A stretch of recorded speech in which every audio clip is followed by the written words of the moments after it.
गांव में सोमू नाम का एक बूढ़ा व्यक्ति रहा करता था। किसी जमाने में वह अपने गांव का मुखिया था, मगर अब गांव के लोग उसे मनहूस समझते थे। वह अपनी बूढ़ी पत्नी उर्मिला के साथ रहा करता था। आज भोजन को देखे हुए 3 दिन से ज्यादा हो गए। भूख की वजह से मेरा तो दम ही निकला जा रहा है। क्या क्या हमें कभी भोजन जीवन में देखने को नहीं मिलेगा? तुम अच्छी तरह से जानती हो बिंदिया कि सारे गांव वाले मुझे मनहूस समझते हैं। मैं किसी के भी घर पर भोजन मांगने के लिए जाता हूँ तो सब मुझे धक्के देकर बाहर निकाल देते हैं। मैंने खुद 3 दिन से खाना नहीं खाया।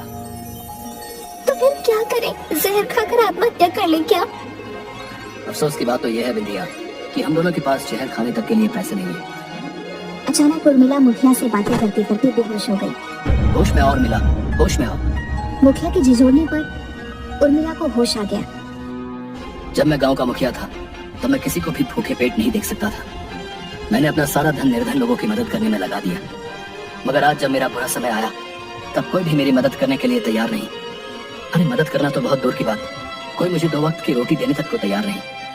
लेकिन तुम चिंता मत करो, तुम कुछ देर यहाँ पर आराम करो, मैं कहीं ना कहीं से इंतजाम करके लाता हूँ। इतना बोलकर मुखिया गांव के नए मुखिया बाबूलाल के घर पर चला गया। बाबूलाल उस समय अपने 10 वर्षीय पुत्र के साथ खेल रहा था। अरे अब इतनी रात को कौन आ गया? मैं तो मुखिया बनकर पछता रहा हूँ। सारे गांव वाले समझते हैं कि उन सबने मुझे वोट देकर बहुत बड़ा एहसान कर दिया है। उन मूर्खों को इस बात का एहसास तक नहीं है कि उन्हें वोट देने से पहले मैंने उनकी कितनी सेवा की है। लाखों रुपए मैंने इन गाँव वालों पर लौटा दिए। जिसे देखो मुंह उठाकर रात में मेरे दरवाजे पर मदद मांगने के लिए चला आता है। तुम मेरे दरवाजे पर क्या कर रहे हो भाई? मैं और मेरी पत्नी 3 दिन से भूखे हैं। अगर तुम्हारे घर में कुछ रोटियां पड़ी हो तो वो मुझे दे दो। देखो सोमू, तुम्हारी जगह अगर कोई और होता तो मैं उसे कुछ खाने को भोजन दे देता, मगर तुम्हारी बात अलग है। यहाँ से निकल जाओ, इससे पहले कि मैं अपने दरवाजे से तुम्हें धक्के देकर बाहर निकाल दूं। आखिर मेरी गलती क्या है? गलती है तुम एक मनहूस हो, तुम हमारे गांव के लिए श्राप हो। मुझे तो डर है कि अगर तुम कुछ देर यहाँ और ठहरे तो कहीं मेरे घर में कोई अनहोनी ना हो जाए। तो इसमें मेरा क्या दोष है? मत भूलो बाबूलाल कि वर्षों पहले मैं भी इस गांव का मुखिया था, और जब मैं गांव का मुखिया था तब इस गांव के लोगों की मदद करना अपना कर्तव्य समझता था। मेरे दरवाजे से आज तक कोई भूखा खाली पेट वापस नहीं गया। तुम ऐसा करके बहुत बड़ा पाप कर रहे हो। तुम मुखिया थे जब थे, अब वो जमाने चले गए। कब तक अपनी उन पुरानी बातों का ढिंडोरा पीटते रहोगे? आज मैं जीना सीखो संपत। आज तुम एक मनहूस व्यक्ति हो। तो फिर मैं क्या करूं? नहीं मुझे इस गांव में कोई काम देता है और नहीं खाने को।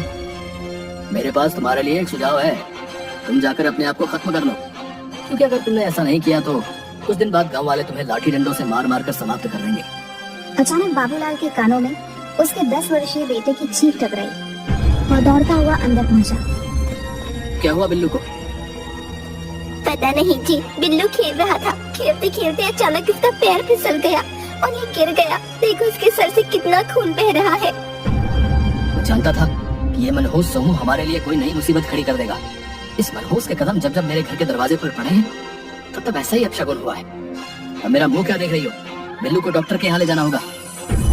बाबूलाल बिल्लू को उठाकर अपनी पत्नी के साथ सीधे डॉक्टर की दुकान पर पहुंच गया। क्या हुआ से? इसके तो सर से बहुत खून निकल रहा है। तुम एक अपने छोटे से बच्चे का ख्याल भी नहीं रख सकते, तो तुम गांव का क्या ख्याल रखोगे? अपना मुंह बंद करो डॉक्टर, और मेरे बच्चे का इलाज करो। मत भूलो कि इस गांव का मुखिया हूँ मैं, तो भाषण देना मुझे ज्यादा सूट करता है और तुम्हें सिर्फ इलाज करना सूट करता है। इलाज करो बिल्लू का।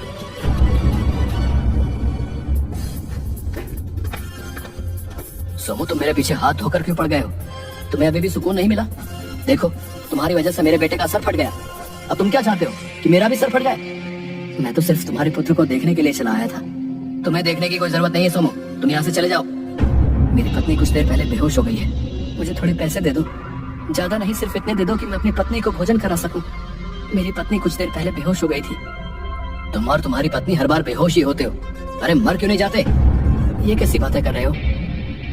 अब ये बिल्कुल ठीक है, इसे घर ले जा सकते हो। तुम यहाँ पर क्यों आए हो सोनू? निकल जाओ यहाँ से। मैं और मेरी पत्नी 3 दिन से भूखे हैं, मुझे कुछ खाने को दे दीजिए। देखा बेचारा डॉक्टर, अब इसका इलाज कौन करेगा? डॉक्टर की चीख सुनकर वहाँ मौजूद बल्ली, बलराम और भी गांव के कई व्यक्ति जमा हो गए। देखते ही देखते डॉक्टर की दुकान पर भीड़ लग गई। वह सभी सोमू को क्रोध भरी नजरों से देख रहे थे। तो डॉक्टर बाबू की चीख हमें सुनाई दी, हम तभी समझ गए थे सोमू कि तुम यहीं कहीं आसपास होगे और हमारा शक बिल्कुल सही निकला। बल्ली बिल्कुल सही कह रहा है सोमू। अब हम तुम्हें इस गांव में एक पल भी नहीं रहने देंगे। हम तुम्हें और ज्यादा नहीं झेल सकते। मेरी हालत पर तरस खाओ। तुम गांव वालों के लिए मैंने क्या कुछ नहीं किया। मत भूलो आज जो गांव में विकास हुआ है वो सब मेरी ही मेहनत का नतीजा है। और आज जब मेरा बुरा वक्त है तो तुम गांव वाले मुझे और मेरी पत्नी को 2 वक्त की रोटी भी नहीं खिला सकते, क्योंकि तब तुम मनहूस नहीं थे। लेकिन कई सालों से तुम इस गांव के लिए श्राप बन चुके हो। तुम जहाँ भी जाते हो उसका बेड़ा गर्क हो जाता है। तुम्हारे कारण गांव के न जाने कितने सीधे साधे लोग गांव छोड़कर चले गए। बल्ली सही बोल रहा है सोमू। तुम्हारी वजह से गांव में डर का माहौल है। तुम जहाँ भी जाते हो सामने वाले के लिए मुसीबत खड़ी कर देते हो। मान क्यों नहीं लेते कि तुम मनहूस हो? अपनी पत्नी को लेकर इस गांव से निकल जाओ। मुखिया जी सही कह रहे हैं संपत। हम तुम्हें पीटना नहीं चाहते, क्योंकि तुम किसी जमाने में हमारे गांव के मुखिया थे। लेकिन अगर तुम अभी और इसी वक्त अपनी पत्नी को लेकर इस गांव से नहीं गए तो हम सब गांव वाले तुम्हें धक्के देकर बाहर निकाल देंगे। बलराम की बात सुनकर सोमू की आंखों में आंसू आ गए। उसके बाद वो अपने घर की ओर चल दिया और अपनी पत्नी को लेकर जंगल में चला गया। वो दोनों एक एक घने पेड़ की छाया में बैठकर रोने लगे और रोते रोते सोमू और उसकी पत्नी उर्मिला बेहोश हो गई। अगली सुबह दोनों की आंख भूख की वजह से खुल गई। लगता है हमारी किस्मत में इस जंगल में भूखे पेट ही मरना लिखा है। हिम्मत मत हारो बिंदिया, ईश्वर पर भरोसा रखो। सोमू ने इतना बोला ही था कि तभी बहुत तेज हवा चलने लगी और उस हवा में सफेद रंग की किरण उन दोनों के चेहरे पर फूटने लगी। कुछ ही देर में सोमू और उसकी पत्नी उर्मिला बूढ़े से जवान हो गए। उन दोनों को खुद में बहुत ताकत महसूस होने लगी। ये क्या हो गया? हम दोनों जवान कैसे हो गए? मेरी भी कुछ समझ में नहीं आ रहा बिंदिया। आखिर ये चमत्कार कैसे हो गया? कहीं ये कोई जादू जंगल तो नहीं? तभी उन दोनों के कंधों में जोर सा दर्द होने लगा और कुछ ही पलों में उनके दोनों के दोनों कंधों पर बड़े बड़े पंख निकल आए। ये क्या उर्मिला? हम दोनों के शरीर में तो पंख निकल आए। आखिर ये क्या हो रहा है? एक तो वैसे भी गांव वाले हम दोनों को मनहूस समझते थे। अगर हम ये पंख लेकर वहाँ पर जाएंगे तो वो हम सबको देखकर बुरी तरह से डर जाएंगे। हो सकता है कि वो हमें कहीं जान से ही ना मार दे। तभी उन दोनों के कानों में बाबूलाल और उसकी पत्नी की आवाज टकराई। मेरे कानों में तो गांव के मुखिया और उसकी पत्नी की चीखें टकरा रही हैं।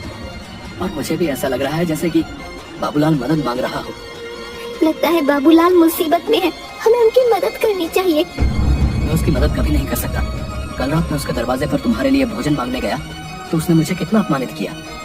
और तो और उसने गांव वालों के साथ मिलकर मुझे और तुम्हें गांव से धक्के देकर बाहर निकाल दिया। ऐसा नहीं कहते। मत भूलो कि तुम जब गांव के मुखिया थे तब तुम लोगों की मदद किया करते थे। शायद ये पंख हमें लोगों की मदद करने के लिए ही दिए गए हो। भला ये क्या बात हुई? एक तो कुछ सालों से वैसे भी हम दोनों गांव वालों से अपमानित हो रहे हैं, धक्के खा रहे हैं, और ऊपर से तुम बोल रहे हो कि ईश्वर ने हमें ये पंख उन लोगों की मदद के लिए दिए हैं। उर्मिला जो भी हो, एक बार चलकर देखते हैं। तुम्हारी बात तो सही है बिंदिया, लेकिन हम दोनों अभी भी इस रहस्य को नहीं समझ पाए हैं कि हम दोनों अचानक जवान कैसे हो गए और ये पंख कैसे निकल आए। हम दोनों कोई चिड़िया या पंछी तो नहीं है। हमें तो ये भी नहीं पता कि इन पंखों का इस्तेमाल कैसे किया जाए। सोमू ने इतना कहा ही था तभी उसकी पत्नी के पंख बुरी तरीके से फड़फड़ाने लगे और वह पंख दोनों को उड़ाते हुए गांव की ओर ले गए। कुछ ही देर में सोमू और उर्मिला बाबूलाल की छत पर खड़े हुए थे। उन्होंने देखा कि बाबूलाल के घर में आग लगी हुई है और उसकी पत्नी कमरे में बंद थी।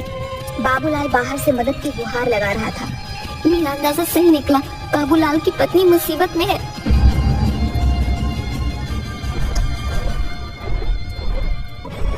ये चमत्कार कैसे हो गया सोमू भैया? तुम तो बूढ़े थे, जवान कैसे हो गए? हाँ सोमू भैया, ये चमत्कार कैसे हुआ? ये चमत्कार कैसे हुआ हम दोनों को भी नहीं पता। लेकिन तुम सब ये क्यों नहीं सोचते कि तुमने हम दोनों पति पत्नी के साथ जानवरों से भी बदतर व्यवहार किया? हम दोनों पति पत्नी 3 दिन तक भूख प्यास से तड़पते रहे, मगर तुम में से किसी ने भी रोटी का एक टुकड़ा तक हम दोनों को खाने को नहीं दिया। इसके बावजूद भी जब भी तुम पर मुसीबत पड़ी तो मैंने और मेरी पत्नी ने मदद की। मुझे माफ कर दो सोमू, अब मुझे अपनी गलती का पछतावा हो रहा है। तुम बिल्कुल सही कह रहे हो। मैंने तुम्हें एक बार नहीं बल्कि पता नहीं कितनी बार अपमानित करके अपने घर के द्वार से धक्के देकर बाहर निकाला, और आज जब मेरी पत्नी आग में जल रही थी तो तुमने ही मेरी मदद की। हम सब गाँव वालों को क्षमा कर दो। नहीं, मैं तुम सब गाँव वालों को कभी क्षमा नहीं कर सकता, और तुम सबके बुरे व्यवहार को मैं कभी नहीं भूल सकता। तुम सब लोगों ने मुझे मनहूस मनहूस कहकर मेरी और मेरी पत्नी का बहुत अपमान किया है। अब मैं और मेरी पत्नी इस गांव में कभी नहीं आएंगे। तभी फिर से तेज हवा चलने लगी और उस तेज हवा में रोशनी फूटने लगी। अचानक उन रोशनी की किरणों से एक साधु प्रकट हो गया, जो कब से सोमू और उर्मिला की तरफ देखकर रहस्यमय अंदाज में मुस्कुरा रहा था। इन गांव वालों की कोई गलती नहीं है सोमू। अगर किसी भी मनुष्य की वजह से किसी के घर पर कोई आपदा आ जाती है और ये हर बार ऐसा हो, तो वो मनुष्य उस मनुष्य के साथ दुर्व्यवहार ही करेगा। आप कौन है? तुम्हें सब याद आ जाएगा और तुम्हारे सारे सवालों के जवाब भी मिल जाएंगे। मैं जानता हूँ कि तुम दोनों जवान कैसे हो गए और तुम दोनों के शरीर पर ये पंख कैसे निकल आए। तो हमें बताइए साधु महाराज, आखिर ये सब कुछ हो क्या रहा है और इस चमत्कार की वजह क्या है? तो सुनो, तुम दोनों इस गांव में रहने वाले नहीं हो। तुम दोनों इस पृथ्वी के जादुई जंगल के वासी हो, जहाँ पर लोग बूढ़े नहीं होते और उन सबके पंख भी होते हैं। एक दिन मैं उस जादुई जंगल में तपस्या कर रहा था। तपस्या करने के बाद मुझे बहुत जोरों से भूख और प्यास लगी। तभी तुम दोनों उड़ते हुए उस जंगल में आ गए और वहाँ मौजूद एक जादुई तालाब में पानी पीने लगे और एक वृक्ष से मीठे फल खाने लगे। तुम दोनों उस जंगल के राजा और रानी थे। मैं तुम्हारी आज्ञा के बगैर उस तालाब में पानी नहीं पी सकता था और न ही उस वृक्ष के मीठे फल खा सकता था। मैंने जब तुमसे खाने के लिए फल और पीने के लिए पानी मांगा, तो तुमने मुझे अपमानित करके जंगल से निकल जाने के लिए कहा और इसीलिए मैंने तुम्हें श्राप दे दिया और तुम दोनों साधारण मनुष्य बन गए। श्राप के कारण तुम दोनों को कुछ भी याद नहीं रहा और न ही इन गांव वालों को कि तुम दोनों इस गांव के वासी नहीं हो। मैं तुम्हें एहसास दिलाना चाहता था कि भूख और प्यास क्या होती है, लेकिन जब मैंने देखा कि तुम दोनों साधारण मनुष्य बनकर भी आराम का जीवन व्यतीत कर रहे हो, इसलिए मैंने अपनी शक्ति से तुम्हें एक मनहूसियत का श्राप भी दे दिया। मनहूस होने की वजह से सारे गांव वाले तुम्हें अपमानित करने लगे और तुम भूखे और प्यास में रहने लगे। मेरे श्राप का तोड़ यही था कि इतना अपमानित होने के बावजूद भी अगर तुम अपनी हालत में बाबूलाल की मदद नहीं करते, तो तुम कभी श्राप से मुक्त नहीं हो पाते और दोबारा साधारण मनुष्य बन जाते। इतना कहकर उस साधु ने अपना हाथ सोमू और उर्मिला के आगे कर दिया। साधु के हाथ में सफेद किरणें निकलने लगी, जो ठीक सोमू और उर्मिला के माथे पर टकराई। किरणें टकराते ही सोमू और उर्मिला को सब कुछ याद आ गया। हमें क्षमा कर दीजिए साधु महाराज, हमें सब याद आ गया। अब हम अपने जंगल में हराने वाले साधारण मनुष्य और साधु का ख्याल रखेंगे। हमें आज्ञा दीजिए साधु महाराज, हमारे राज परिवार वाले हमारी प्रतीक्षा कर रहे हैं। ठीक है, अब तुम दोनों अपने घर जा सकते हो।